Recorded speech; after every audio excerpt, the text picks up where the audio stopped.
Hari Om, everyone. Pranam Pujya Swamiji. Welcome Ranjini ji, Swagatam, Namaste. Thank you. Welcome all the participants from East, West, North, South, as Swamiji said. So today we are having a global meet. Welcome to all the participants present here to this mind-boggling session of Mindful to Mindful by Dr. Ranjini Manyan. It is my great pleasure and honor to introduce Dr. Ranjini ji. She is our great friend and well-wisher. She was introduced to us by her mother, Mrs. Rukmani Ramani, who used to attend Vedanta classes during my tenure at Sandipani Sadhanalaya. We were a student and she was used to come and attend the classes under Swami Chidananji. So, but with Ranjini ji, we came closer and closer through and through, slowly. And in 2013, Ranjini ji was one of the resource person along with Pujya Swamiji and Dr. Siddharth Gautam at the holistic seminar of 36-degree effectiveness, which was organized by Powai Forum at Pune. Ranjini ji is based in Chennai and lives with her husband, Mr. Chinnu Manyan, daughter Rohini, and son Varun. Now let me introduce Ranjini ji formally. Dr. Ranjini Manyan has spent over 2 decades as entrepreneur, cultural ambassador, author, and philanthropist, connecting global citizens to India. Founder of India's premier relocation and cross-cultural services company, Global Adjustment, and editor of India's only free cultural magazine, Colorama.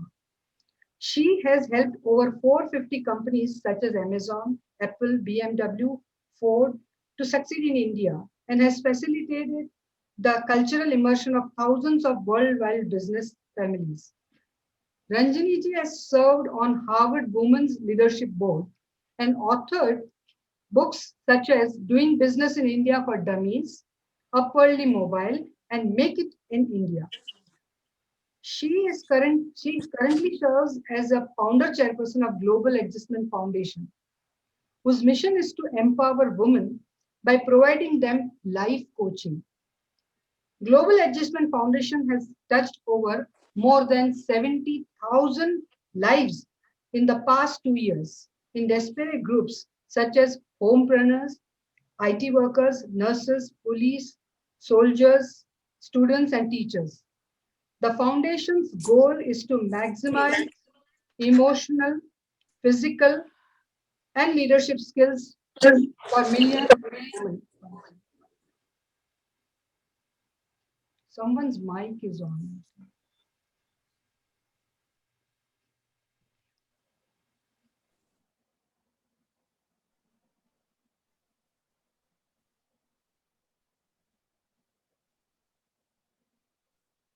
Vibhaji, just unmute yourself. Sorry, I muted all. Sorry.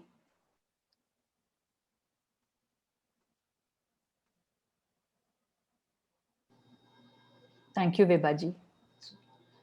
Dr. Manyan studied psychology and French literature from Bombay University and Sorbonne University in Paris.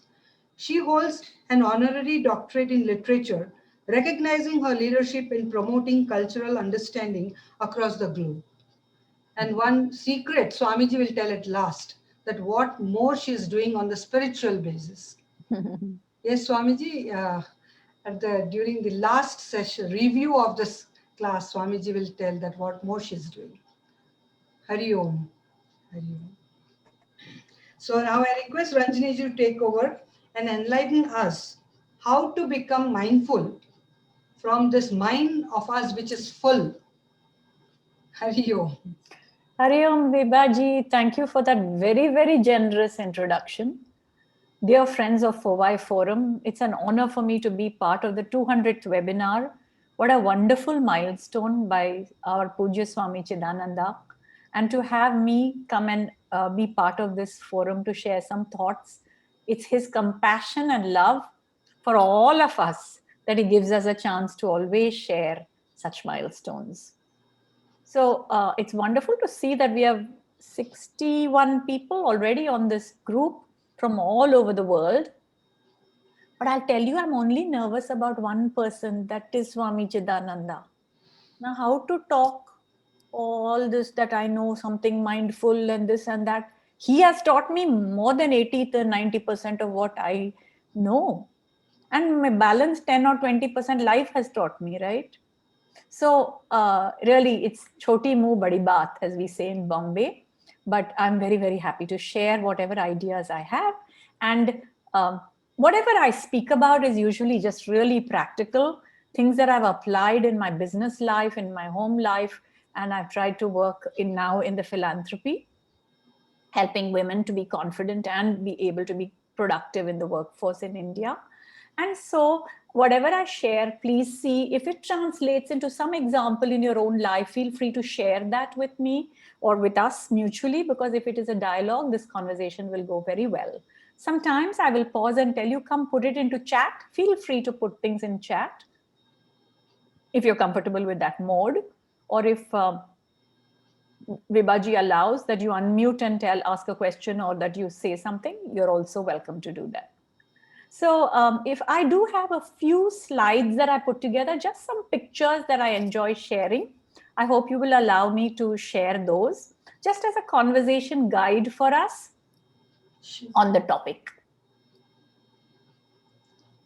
So here we go. So really the topic itself is going from mindful, right, to mindfulness. And it's just about the one letter L, we take it out and it makes all the difference.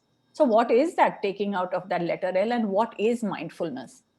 5,000 years ago already, I think our sages had told us that mindfulness is being ekagrata, being in the present moment. And Swami Chidananda has taught us so many things, whether it's the Upanishads, his Subhashitas, his Saddarshanam. Every time he reminds us, be in the present, there isn't another moment. And we just, because of our life and our experience of being global citizens, are busy doing so many things that our mind has become full. Nowadays, with the pandemic, work from home, vaccine, no vaccine, so much is going on in our mind, right? So what is our mind full of? 1/3 is full of, I don't know, some memories, past regrets. In 1944, she said that to me when I was standing outside Bata Shoes, all those past. Another 1/3 of the mind is full of future anxiety, right? 2 weeks ago, I was like, who's going to get corona? Who's going to get corona? And before I knew it, I had COVID. So this anxiety of the future, right? So there's something about the future that we are worrying about or anxious about. And 1/3 of our mind, the mid balance that's left, is full of to-do lists. I need to do this and that and get everything done, and long, long lists that never seem to end. So I think the idea is that there is only two things, right? There is, Swamiji often teaches us this. He says, there is a choiceless present and you have to embrace it. Whatever change you can make in that present, please do it. But please embrace that present. And then he also teaches us that when you go into an unpredictable future, please go strongly into it so that you can deal with whatever the future leaves for you. These are two lessons that Swami Chidananda has always taught as a mentor, friend, guide. He always says he's a guide by the side, not a sage on the stage. And literally our family looks at him like that. So today, I just wanted to share with you a picture that I love of his. See this picture? He's done so many things with us, for us, right? Teaching us Upanishads, Vedanta, bringing us into forums and giving us guidance to make the world a better place. And Vibhaji, as a wonderful pillar of OY Forum, has included me in those programs that we ran together when we were with Siddh Gautamji. But this picture is very special. So it's special because, can you spot the young man in the picture that we are recognizing as Swami Chidananda? He was the Acharya of San Jose at the time. And Swami Tejomananda and he had gone to visit Blue Mountain Center of Meditation, which is an ashram established by Eknath Easwaran, who is the person in the middle of the photograph with his dark glasses and his jacket. And Eknath Easwaran is somebody that Swami Chidananda introduced me to via my mother. And that really helped change my life so much, because there are so many traditional scriptures and books that I have been raised with, first in the Chinmaya mission, then with Swami Chidananda, also in Chennai under Swami Paramarthananda. But there is a certain global appeal to the books written by Sri Eknath Easwaran and his 8-point program of meditation and allied disciplines, which brings mindfulness as a very good goal and a product when we follow that system. And I'm very grateful to you, Swamiji, for introducing us to this teacher and to his books. You gifted me the first time the book of Passage Meditation, and then there was no looking back. When Swamiji comes to Chennai, sometimes I try to make sure he stays on a Saturday, because we have a satsang on Saturday, and we always replace our usual program with him coming and talking about his time when he spent in San Francisco and in the Blue Mountain, and his ideas of marrying the traditional with the modern. So why do we need emotional strength, right now? Why are we talking about going into mindfulness? Because Corona apparently has got 20% more health issues for all of us. We're not surprised with this World Health Organization's report, which says emotional intelligence is going to be the most important leadership skill for all of us going into the future. And so I just came up with a dose of happiness chemicals, my own little acronym, which we should inject into ourselves very consciously now so that we can deal with the future and the present in a better way. They say there are 4 chemicals: dopamine, oxytocin, S is serotonin, and E is endorphin. Not important, these words, right? But they give you a feeling of being rewarded. They give you a love hormone. They make your mood stable. You don't need sleeping pills. If you just do meditating and nature walk, you get better moods. Painkillers, every time you don't have to take painkillers. We don't have to run for the aspirin, because just deep laughter, a big belly laugh, and exercising can give you those hormones. So I was just thinking, should we look at some of these simple techniques now? Because they lead towards mindfulness. When we take care of ourselves, we do something to look after our own selves. I don't know, maybe a head massage, maybe a looking after your reading or enjoying music that you must find time for yourself, eating food that you enjoy, maybe celebrating little milestones.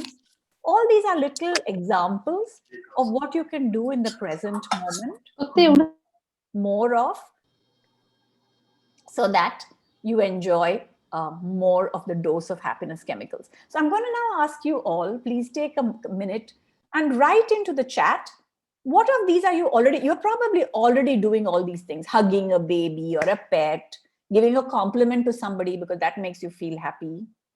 Please pick one activity that maybe you're not doing enough of, that you'd like to do more of, so that it leads you towards mindfulness. Because mindfulness will increase these happiness chemicals. Can you pick one and put it in chat? Few of you, any volunteers to write what you'd like to do more of?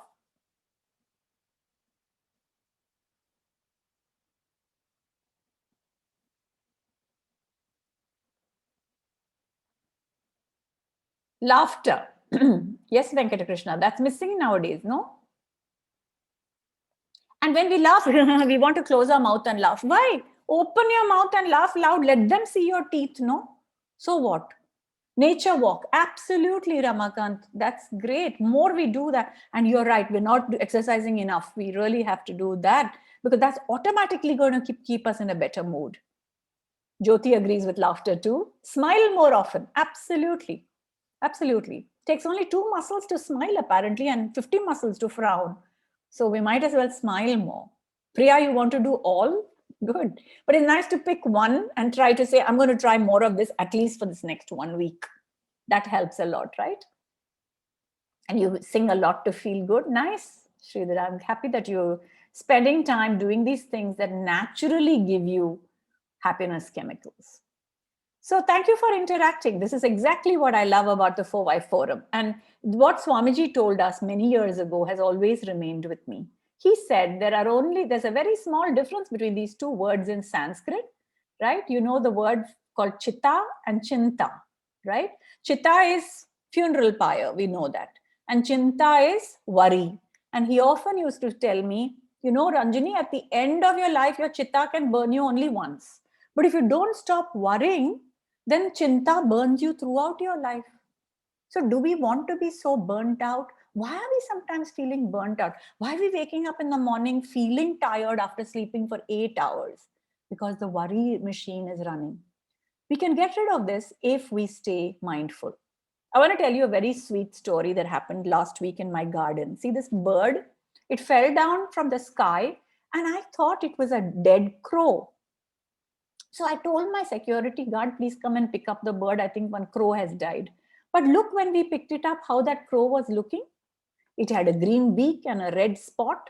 It's a pretty little bird. And I looked up on Google, it was called a white-breasted water hen. And what had happened to it, it just hadn't had enough water, and the Chennai heat had dehydrated it and it had fallen down.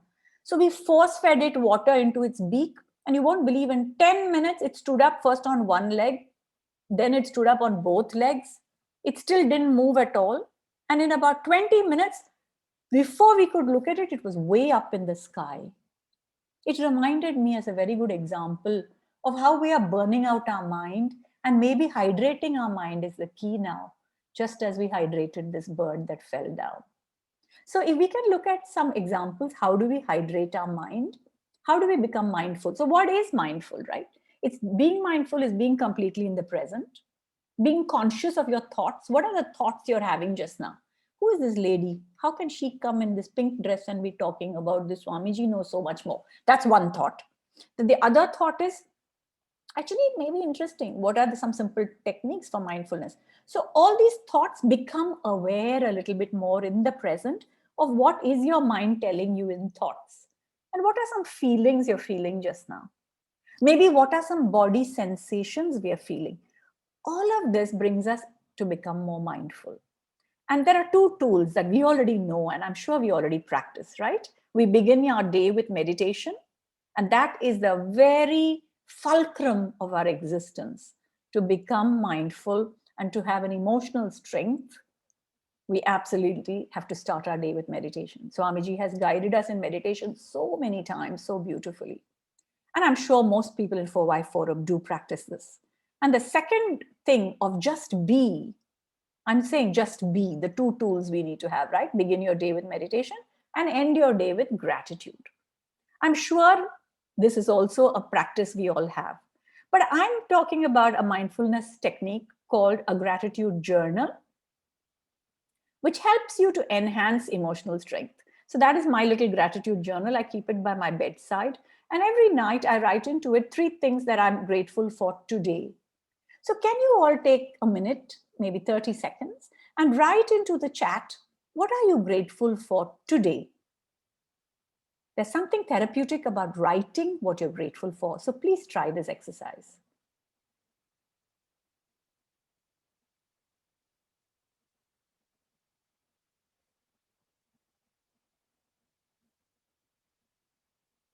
Just being alive, Mahesh? Absolutely. Can't take it for granted. You're grateful to being healthy. So am I. My COVID came and went. 15 days are up. I'm out of my isolation. Great. Yeah. Gratitude for health is fantastic. Company of good people. Really, Guru Prasad. The satsang we get is a really something to be not to take for granted.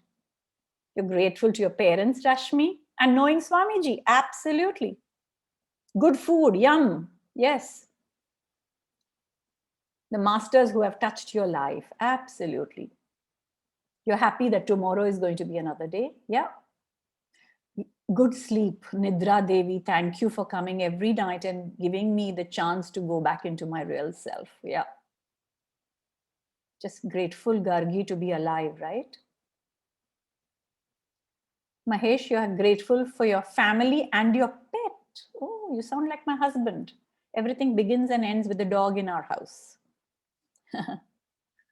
It was a great, lovely day that you spent. Yes, Girish. Yes. Shiva. Oh, yeah. Thank you for this session. Super. Thank you for this company of this session. I'm also happy, Ashok, to be in this satsang, because today I'm going to write in my gratitude journal. Thank God my Wi-Fi was working. This morning I had some trouble. Without Wi-Fi, how will I be with all of you? So this is great, isn't it? How do you all feel when you write down what you're grateful for? There's something nice about it. You start looking at the cup as half full instead of half empty, right? Every day, even in my 14-day, this was my little room where I had to be for 14 days. And after 6 days, I was actually healthy. But I had to write things to be grateful for. I don't know that there are 2 windows in this room I've written, I'm grateful for that. How must it have been for Mandela to be in a prison for all those years? I kept thinking. So we always have something that we can thank every day in our gratitude journal. So why I'm asking you to please consider writing 3 new things every day is, if we can't every day write about thank you for my family, we have to write what we're thankful for in the moment, and that is mindfulness. And when we do that, it really helps us to have gratitude as part of our attitude in life. Every time I bring some topic up like this, my young friends will say, I can't think of 3 new things every day. You'll be surprised. You won't be able to stop after 3. As you are interacting, more and more ideas, oh, today I want to write this in my gratitude journal, will keep coming up. So really, Praveena, if you look at anything that you are happy to learn or take away from this talk, tomorrow in your gratitude journal, you can say, thank God I applied that one tip that I got. And that's how the gratitude journal keeps growing. And I'm sure you already know about that, right? Both of these aspects. But the third tool, so meditation and gratitude journaling, just be. The third tool that I'd love to just quickly discuss with you, please, and if this comes from the 8-point programs of Eknath Easwaran, is slowing down. And slowing down doesn't mean being slothful or lazy or anything like that. It means whatever we are doing, just take a step back and enjoy doing it slow paced so that you go towards perfection along with enjoyment. For example, today before this talk, I had 2 dosas. And I decided, because I was told it's good to chew your dosa 21 times every bite. Can you imagine how slow that becomes? The beginning, my jaw used to hurt. Because 21 times, seriously, then swallow, then next dosa piece. But when you start doing mindful eating and mindful drinking, even if you're drinking a cup of coffee, with all your 5 senses, you just enjoy life more. And I don't know, you understand people better, because if we are in a rush and somebody says something to us, we end up actually misunderstanding half the sentence we catch. I don't know if it happens to you. It happens to me sometimes, quite often. I have to tell myself, slow down, listen. And then we can also make wiser decisions. So these are the reasons why. How do you slow down? I don't know, you start your day 20 minutes before the usual time you wake up, perhaps, and take those 10 minutes or 15 minutes for your mindful meditation. And whenever you are doing an activity, take a moment to stop and then resume it at a slower pace. Try it. It has made a big difference in my life. The fourth of the tools that I love to share with you is a one-pointed attention. Swami Chidananda often talks to us about ekagrata. He says, please learn to focus on the thing that you are doing. I mean, imagine if we could take our mind and say, okay, this is my pen, and I'm going to keep my pen right now on top of this book, and then place it in that place. We wouldn't waste half our life searching for a pen. Aren't we all searching for a pen all the time? Because we are not keeping our mind where our hand is. So if we start this quality of one-pointed attention, we become better listeners. Actually, we become more productive. People ask me, but if I don't multitask, I can't do my job, I can't get it done. I agree that some amount of multitasking, in fact, the woman's brain is wired in crisscrossed way neurologically, and it's not possible for her to think only of one thing and then the next thing and another thing like a data-oriented person. Man's brain is in fact very data-oriented, but a woman's brain is built by nature to be crisscrossed. So we tend to multitask. But even more important now, because the world has taken over so much of gadgets and multitasking, it's better to learn to do whatever we are doing with complete attention for the things that matter. So if we are going to have, after this one-pointed attention program, and we say, I'm going to adopt it, we can no more eat and watch TV, or eat and read the book or the newspaper. So we're teaching our mind to split when we make it do 2 things at one time. Those are the areas I'm saying where it's in our control, where we can become more one-pointed. It was a Meher Baba quote that I enjoyed earlier and that I wanted to share with you. He says, right, a fast mind is a sick mind because you're so fast that you really can't respond to life at all. You only react, and then you regret it. A slow mind is wise, right? And we know that in those 1 or 2 minutes of our meditation, when we are still, it does feel divine. So our goal is to try to have a still mind and become mindful, being completely in the present, which one-pointed attention helps a lot. Now it's enough for my talking. I'd love for one of you to volunteer to read something. Let's try this activity. It's called absorbed reading. Girish, would you like to unmute and read first? I saw your complex thought put in a simple manner. Good. I'm glad you like that. Would you like to read, Girish? Do you enjoy reading? Or anybody, a volunteer. So the idea is one person is going to read aloud. The rest of us can see it on the screen. And we're just going to do a little reading from Eknath Easwaran's book called Strength in the Storm. And then we'll discuss 1 or 2 points that resonate with you. I'll do that. Go ahead. Venkat Krishna, you want to read? Yeah. Go ahead. Reading from Strength in the Storm by Eknath Easwaran.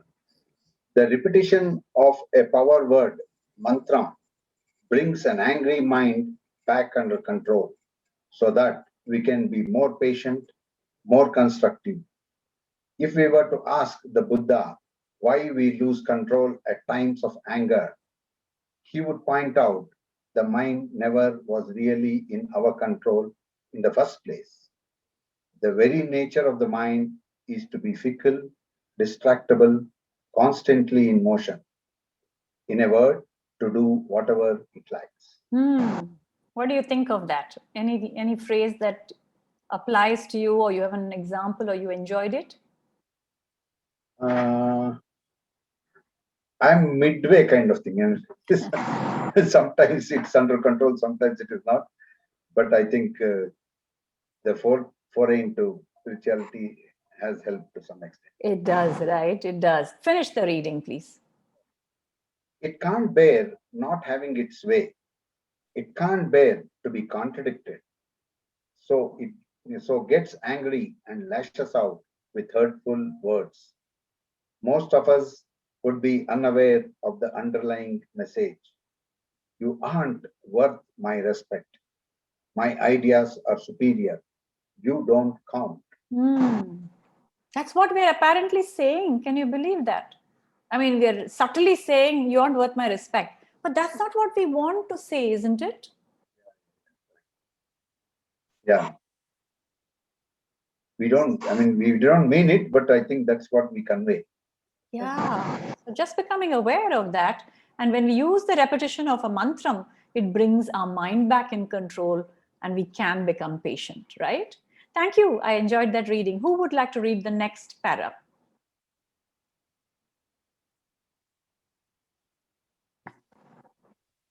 I want to read, but I must see the para now.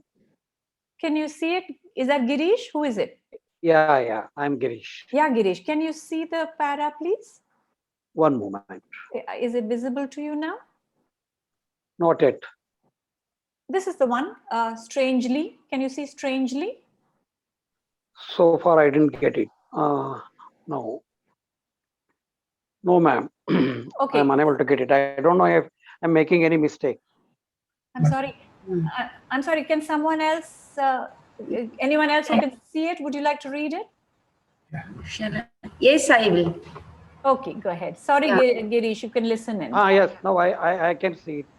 May I read it? Oh, please give read. me next chance. Let madam read it. I will take up next time. Okay, let's have everyone else on mute. Let's have only... Yes, I will do. Ranjini ji, I will read. Okay. Yeah. Strangely, we expect others to show courtesy to us, but we also expect them to bear with us if we happen to be a little rude now and then. Here the Buddha asks a simple question. Why don't you remember that the other person is just like you? Like you, he doesn't like unkind words. Like you, she appreciates courtesy and respect. He is not simply reminding us that people are going to upset us. We already knew that. He is saying that if we get upset, it's because we are upsettable. We're getting upset, it's because we are upsettable. How do you like that phrase? It's very beautiful. Nice paragraph. Yeah. So why can't we remember that the other person also doesn't want to be spoken to rudely, right? Yeah. So did you enjoy that idea that maybe if we just take that 1 minute to be mindful, and if we could use our mantram to just hold back our anger, then unkind words, I didn't want to say it, but that word just came out. How many times it happens to us, right? We can stop that if we are mindful about it. Thank you for that reading. Go ahead. The next para. This is a remarkable point. Just think. Sorry, shall I let Girish read this last one? Okay. Sorry, go ahead, Girish ji.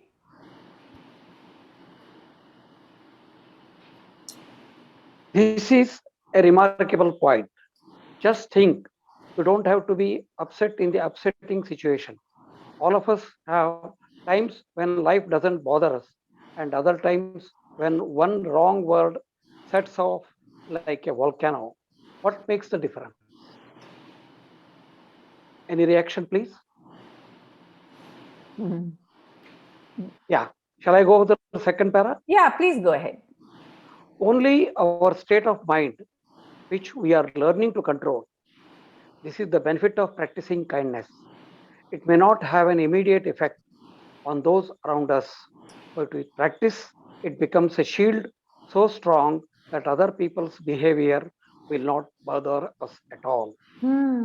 What do you think of that? Give me some time. Anyone can comment. It's just learning to practice kindness, right? We have a very good example in Swami Chidananda. I have seen him. No matter who provokes him, he will answer kindly and calmly. It's difficult for all of us to learn, but it's possible, correct? See, the thing is, sometimes our mind is fine. Even though somebody said something terrible, we can learn to be quiet. But other times you're in one movie theater, someone just steps on your toe by mistake. Suddenly, how much we shout and we get angry, right? So it's just that our mind itself is not in our control.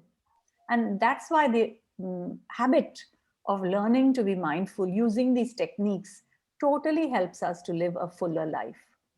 And the last and final tool that I'd love to remind ourselves of is the Paramam Bheshajam, which is called in Sanskrit, right? The ultimate vaccine, ultimate drug. Nowadays, we're taking Pfizer, Moderna, I don't know, Sputnik, I don't know, AstraZeneca. How about taking the mantram? Because we do have within us a couple of monkeys jumping up and down in our mind. That's what we saw. We have the faith monkey, which says, oh, I love everything. I want peace. I'm going to be calm. I'm going to be humble. But in the meantime, the other monkey is shouting on this shoulder, no?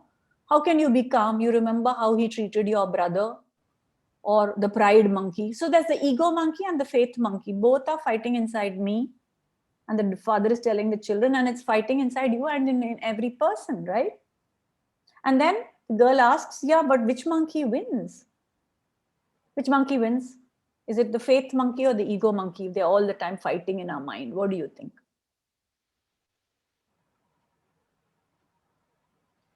Which monkey wins? One side you're the faith. Sometimes faith and sometimes the ego. Sometimes ego, sometimes faith. Okay. So who decides that? So the father tells the children, it is the one you feed. So if you feed cashew nuts and walnuts and badams every time that the anger monkey jumps up and down, then you'll become so good at becoming angry that you'll get angry with everyone and their buffalo also. And sometimes you'll get angry that you have nothing to be angry about. But if you feed the faith monkey, let us choose kindness today also. Let me keep a little more patience. Keep on feeding it. Peanuts is enough. Keep giving it those peanuts, the faith monkey. Then that monkey wins. So every day, if we have to use something to, as you said, Girishji, to take care of the fickleness of the mind, then we need a mantram vaccine to be given to us as an immunity building tool and a device. So the mantra, as you know, is mana trayate, that word or phrase that helps you win over your mind. What does that mean? In meditation, you have to sit in a particular place, you have to stay still, and you have to do meditation in a disciplined manner. But the mantra, you can use it anytime, right? I mean, Islamic mantra, Allahu Akbar, is a very powerful mantra. Jesus, Jesus is a Christian mantra. For us in Hinduism, we have so many choices. Rama, Rama, Rama, our Mahatma Gandhi mantra, which just means the joy in our heart, can become such a great tool and go so deeply in our subconscious that it becomes what they call a japa japa, right? Without even doing jap, it just keeps on going like a tambura at the back of your mind. And that is the goal of taking the mantra as a parama bheshajam. And for that, we can use that mantra we use it at retreats when I go to Blue Mountain Central Meditation in so many ways. First, you can sprinkle the mantra on others. Hey, why don't we do this as an activity now? Take your hand to the camera. Grab your mantra, please. You have got your mantra in your right hand. Maybe Om Namah Shivaya, maybe whatever you want. Yeah, whatever is your mantra. And now please put that mantra on all the 60 people who are in this webinar.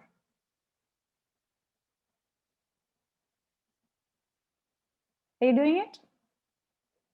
Are you all putting the mantra on everybody?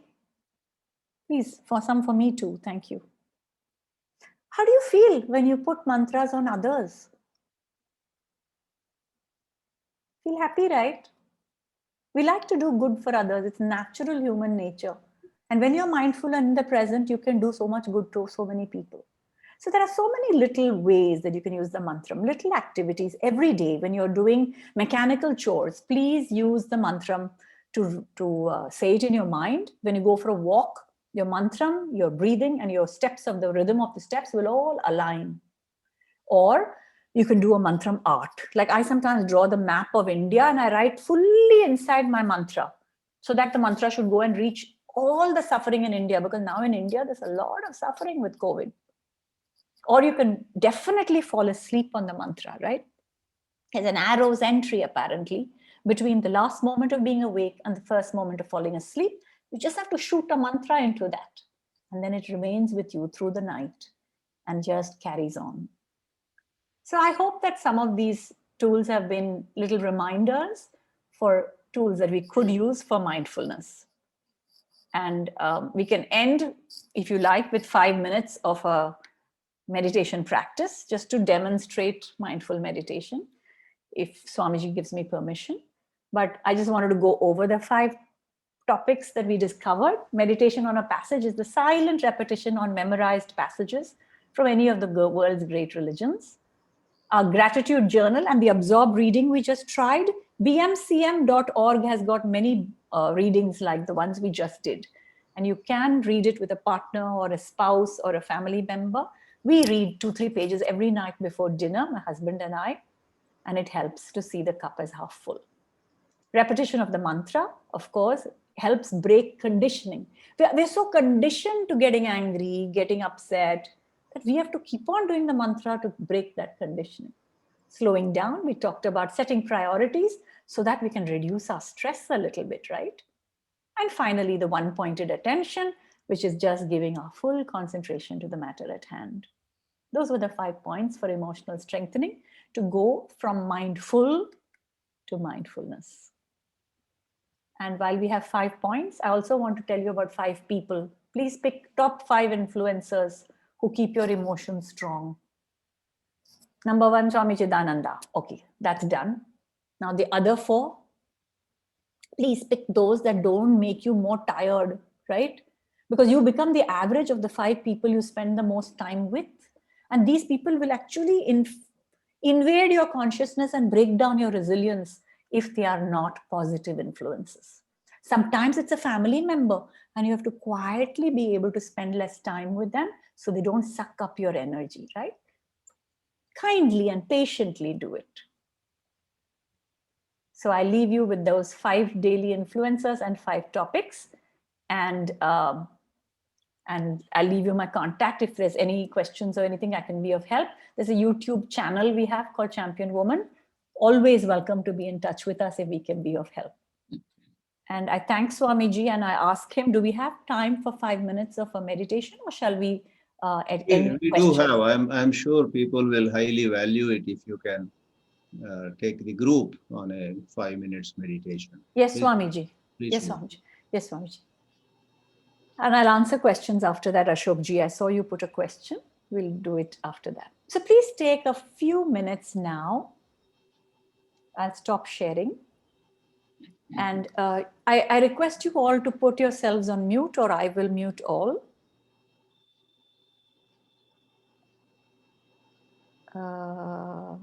Where is the mute all, Swamiji? Here, I'll do it. Yes.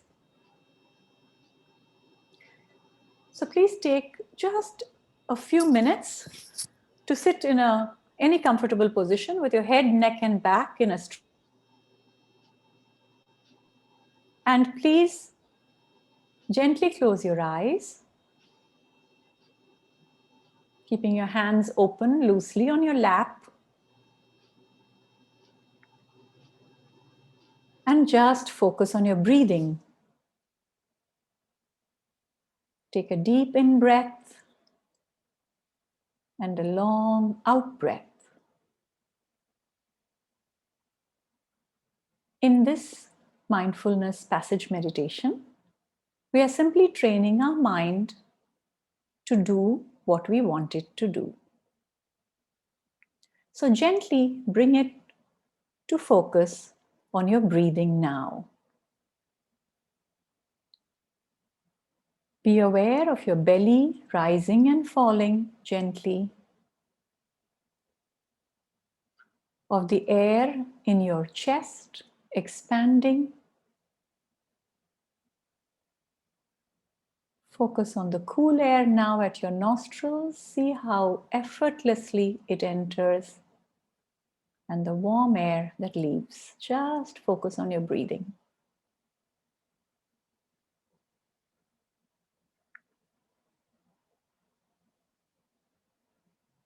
We will now do a mindfulness body scan. Relax your head. Relax your neck muscles. Your shoulders are relaxing. Your upper back, lower back. Relax your seat, your thighs. Any tension in your knees, just be aware of relaxing them now. Relax your feet. Feel the ground supporting you every minute under it. If you feel any cool air or warmth on your skin, just enjoy it as it is.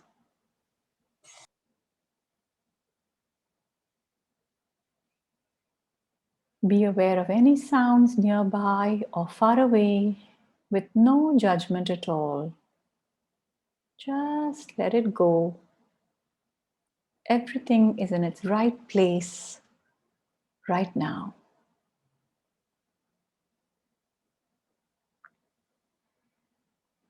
And mentally follow me on the words of this inspirational prayer.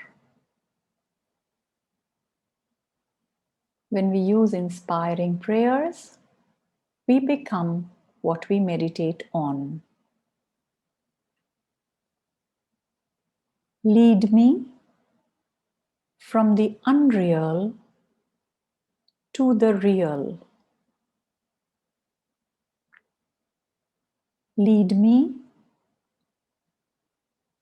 from darkness to light.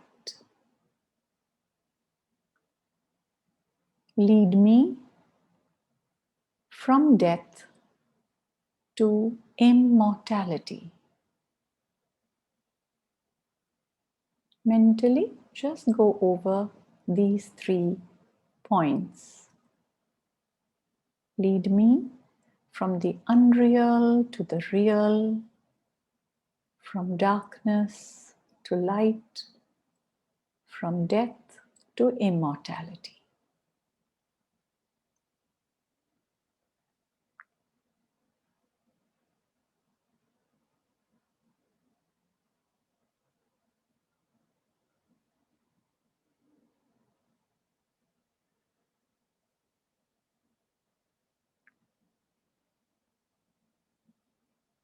And now you can bring your attention back to your breathing. Just breathe in light, the real, and immortality.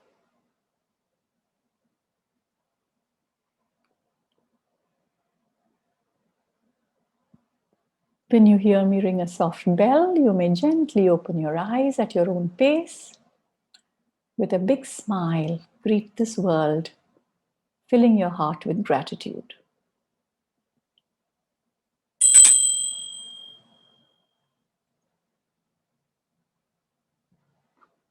Om Shanti, Shanti, Shanti. Thank you, my dear friends. You can gently open your eyes. Thank you, Ranjini ji. I would request Swamiji for vote of thanks and review about the session. And then we move afterwards for the question answer session. Thank you so much. Swamiji, your mic is muted. Right. Thank you. I would like to make a few remarks, or I would like to share some thoughts. Therefore, it is a little more than proposing a vote of thanks. First of all, as expected, this session proved to be a very interesting one, and I fervently hope that all of us will practice some of the beautiful ideas that we received in this session. And at this moment, I will share also a couple of pictures from my side. Where is that? Oh, here it is. This. Are you able to see this? Yes, Swamiji. You may wonder what this big boat is. This is the beach of Chennai. Our speaker this evening is a global citizen, a champion of women all over the world, really, but she is physically located in Chennai. So I thought, let that be the background. Now, for me, this wonderful association began when her mother, Mrs. Rukmani Ramani, met me in 1998. And I came to know she is sister-in-law of Uncle Mani. There was this Uncle Mani, he and I had one special loving bond. And just that one sentence, she is sister-in-law of Uncle Mani, excited me. And I got very close to her. Somehow the chemistry worked. Even to this day, we are friends. She is like a second mother to me. In fact, she, Mrs. Ramani, that is Rukmani Ramani, and my mother share the same birthday. So, though my mother is much older and she passed away already. So, I have heard a lot of wonderful things about the father of Rukmini also. Unfortunately, I didn't have the privilege to meet him. But many of the beautiful qualities we see in Ranjini are from her father also. So from her parents, she derived a whole lot of good things. That is how, uh, within a few months, the daughter, that is Ranjini, met me, and probably in 1999 we might have met. So it's 22 years association. And I'm showing here a picture Just last month, the mother and daughter hosted me for 2 days in Chennai. Mrs. Ramani is unwell. I went to see her, and this was a picture taken just last month, April 15, 2021. Now, I wish to say that our speaker this evening has been known at a lot of places, but just to share one example. During my 2 days of stay in Chennai last month, in the house of her mother, I saw this book. And Shobha Warrior wrote this book, and she covered the story of 14 distinguished women entrepreneurs from South India. And actually, I read the one on Ranjini and another on this lady who was born and raised in America but married to a Tamilian, settled in Chennai, and built that wonderful place to the south of Chennai called Dakshina Chitra. You want to know about the architecture and many, many things about South Indian culture, you must visit Dakshina Chitra. I am yet to see it, but I've heard much about it. So this is just to say that she indeed has been a glorious entrepreneur. And so when she talks to people nowadays, especially young women, college girls and a little older and so on, including police women, nurses in Apollo hospitals, a wide spectrum of young women, she and her team, she has a beautiful team. They address and give those young women a direction, energy, enthusiasm, new hope, and so on. So I myself found this session so wonderful, and that formula B and E. B for begin the day with meditation, and E for end the day with gratitude. In fact, I must tell you, dear friends, I have decided to today, tonight before I sleep, I will express my gratitude to Ramani Amma, who herself has been great and who also brought into my contact Ranjini, her daughter. Without going very long on this, I would quickly say that yes, Ranjini and I have been quite admirers of Ishwaran, of Paramarthananda, and so on.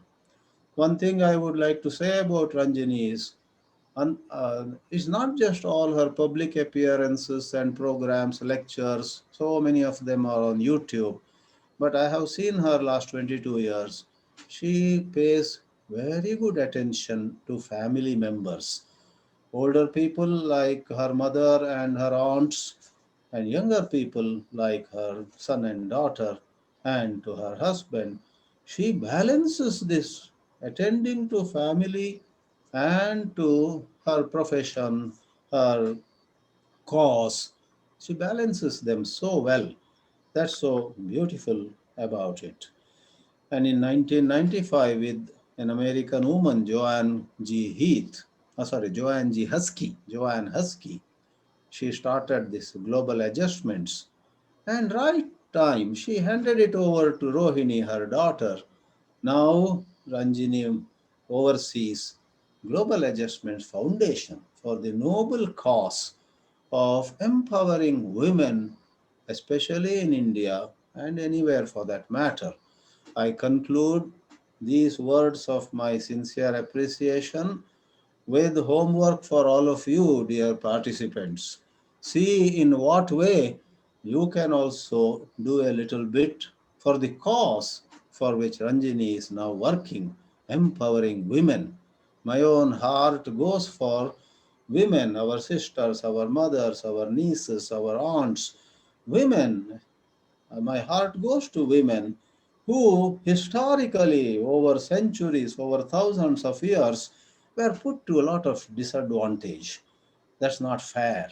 Women, girls should be empowered, they should be respected, they should be given equal opportunities. Ranjini has taken this cause, and see how you can also first study that champion woman website, you will come to know what she has been doing, how she is approaching it. It's not just words, it's not just some kind of lectures, etc. There's a lot of insight into it. See if you can, if all of us, we can do something for that cause in our own ways, joining hands with her and her foundation, or in our own ways, whatever way. With these words, I conclude. I don't have to use the word thanks, and you know what I mean. God bless Anjani and her family with health, happiness, long life. Om Namah Shivaya. Hari Om. Hari.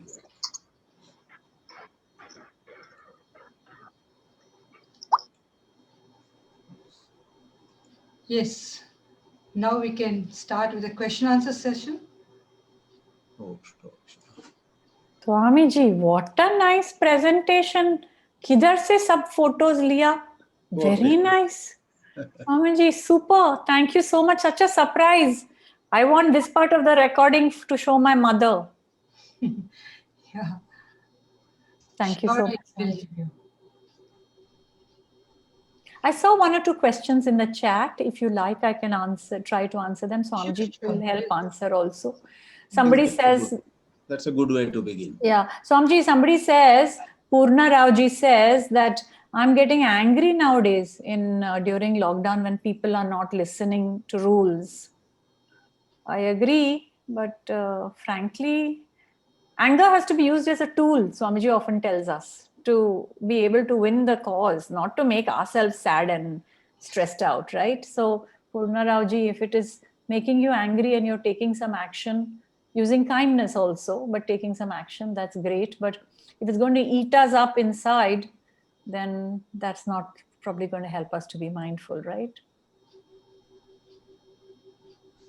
I don't know if that answers your question. Swamiji, you want to add anything? There's another question here, Swamiji.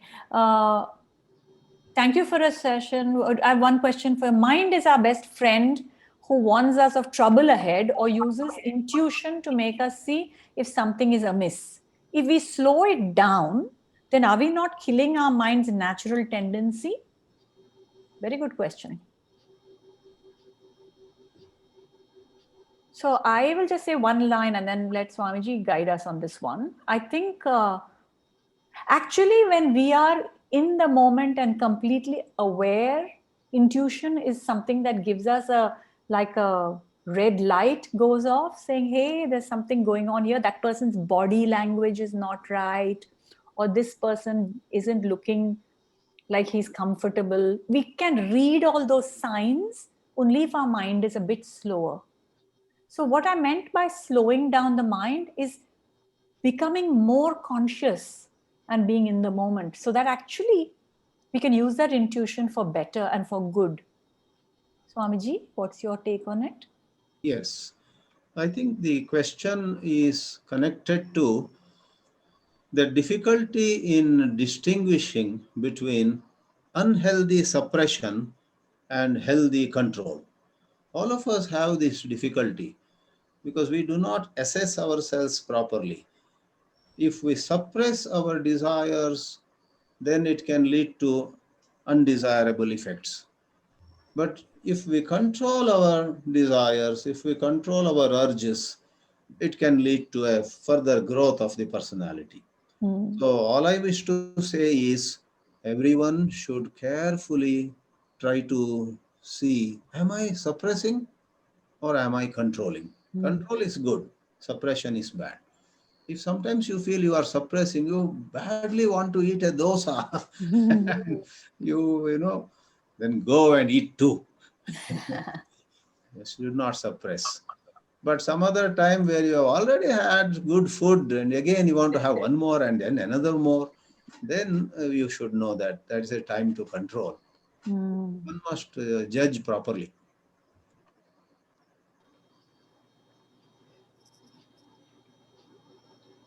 So Adia says they find it too much of a mechanization of human being doing so many things one after the other. It might become very unnatural.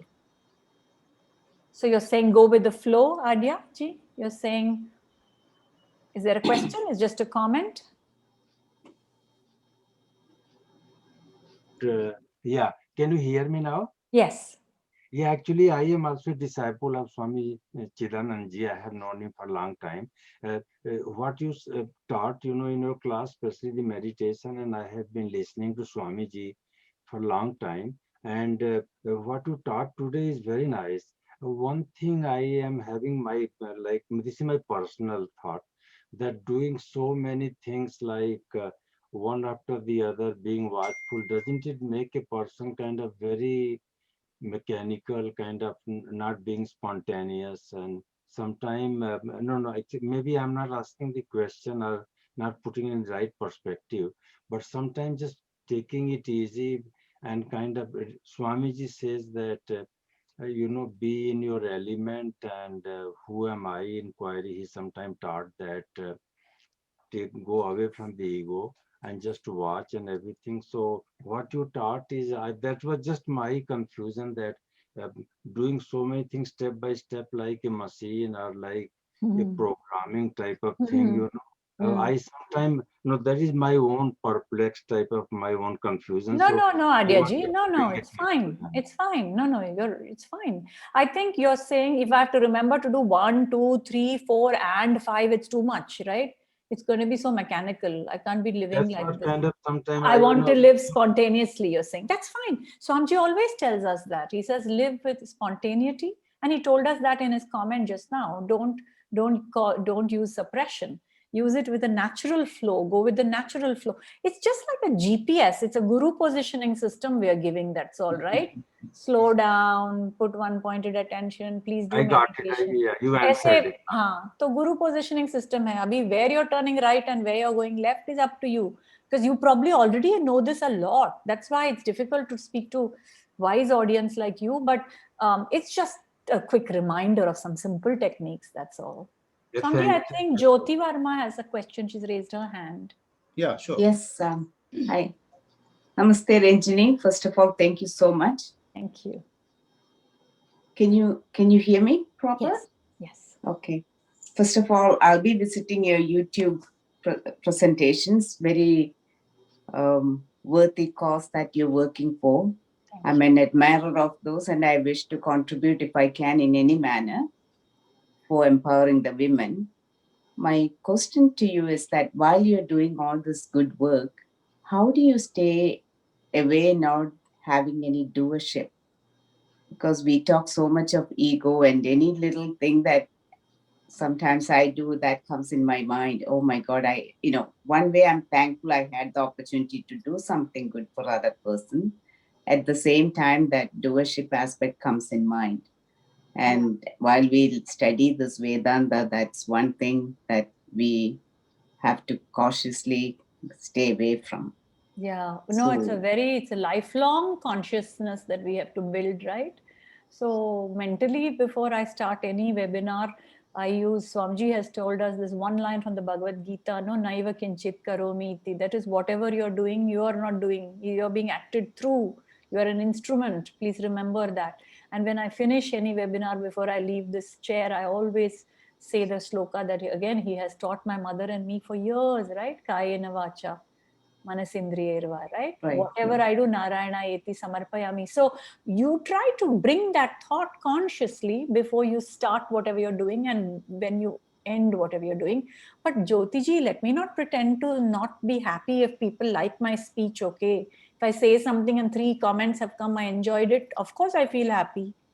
I'm like, oh, good. That means it appeals to this age group also, person also. So, but I think the intention is not, I want them to remember me, or I want them to remember the teaching, or I want them to remember, Goswamiji says this, follow the teaching, not the teacher. It's very important, he always says. So as women who champion other women, I think it's important that you bear out your role model, your life. Swamiji's right. I have had to balance a lot in my life. I've had pretty difficult 5 entrepreneurs living under one roof. So a lot of stuff going on, right? And everybody doesn't have the same thinking process, value systems. We all know how our families are. We love them so much, we can't live with them, can't live without them also, right? So I have the same thing. So, but at that time, you can't go there and now act like you're this person teaching mindfulness. My children will lock me up again in isolation if I do that. So it's a question of just saying, consciously, can I just remember that I'm not the doer? And every time Swamiji says, ask yourself, what's the intention? Why are you doing this? Are you doing this to help women, or are you doing this to get a name and fame? There's actually nothing wrong with marketing what we do, and that I've come to realize much later. Yes. But I think it's a lifelong conscious attitude that you should remember that you're not the doer. Correct. Okay. No, just a thought, like sometimes when we do a small thing, it just comes out, and then you immediately think, thank the Lord, and try to move away. So I just wanted to know, and I'll be in touch. I'll visit your website. Thank you very much for the beautiful presentation. Thank you, Jyoti. You're also from my state of Kerala, I can see. So I look forward to staying in touch. You're the Kerala Varma, I can see. That's great. Kerala, Palakkad. Me too, Palakkad. Oh, wow. So we'll stay in touch. Thank you. Thank you. Keep in touch. Thank you. Swamiji, please. Yes. You want me to answer any particular question? Is detachment to worldly desires right to gain control over the mind?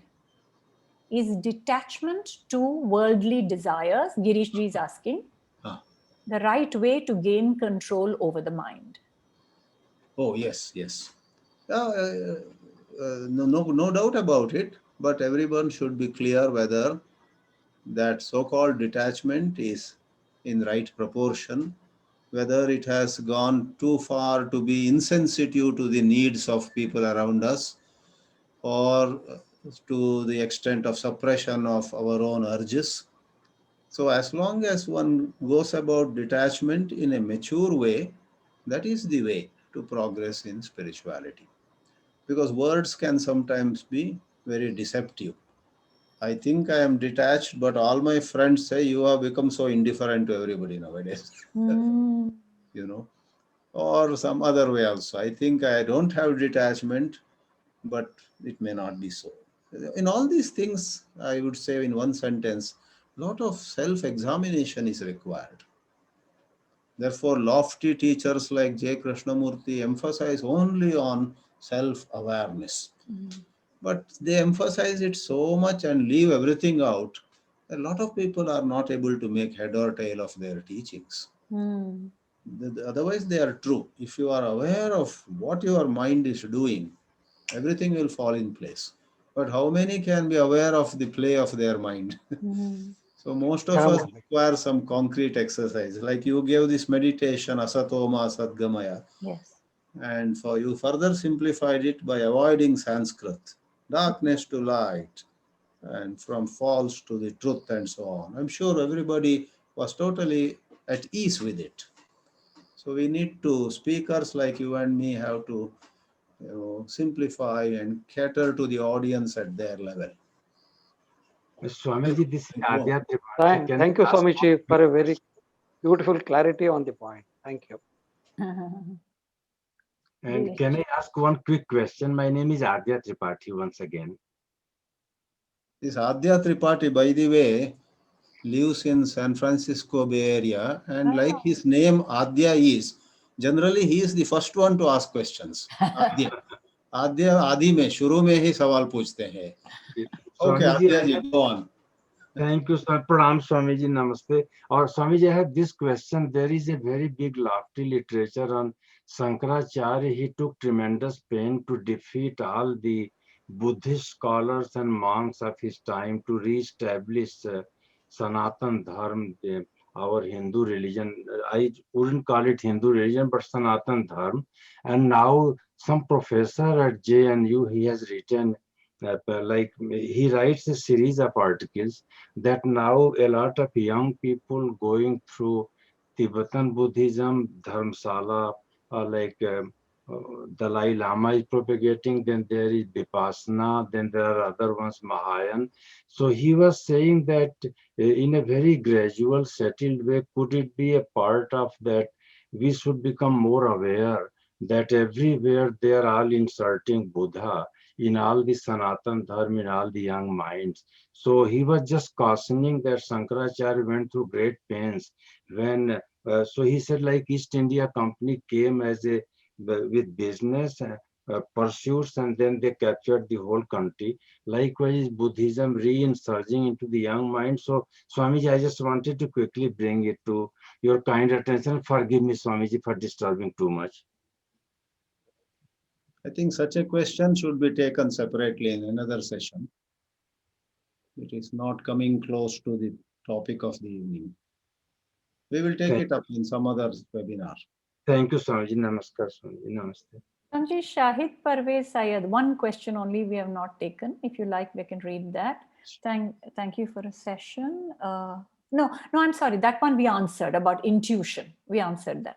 Sorry, I don't think we've missed any question. Thank you, Lata Sonpal, for sharing the story of the Cherokee tale of the two wolves. That was my inspiration when I made the monkey story.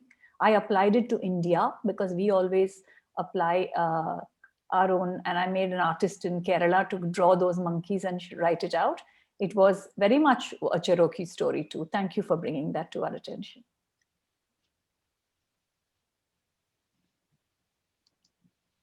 I think if there are no other questions, Swamiji, that's the end of our session. Over to Vibha Chaitanya to say some concluding words or to say Shanti.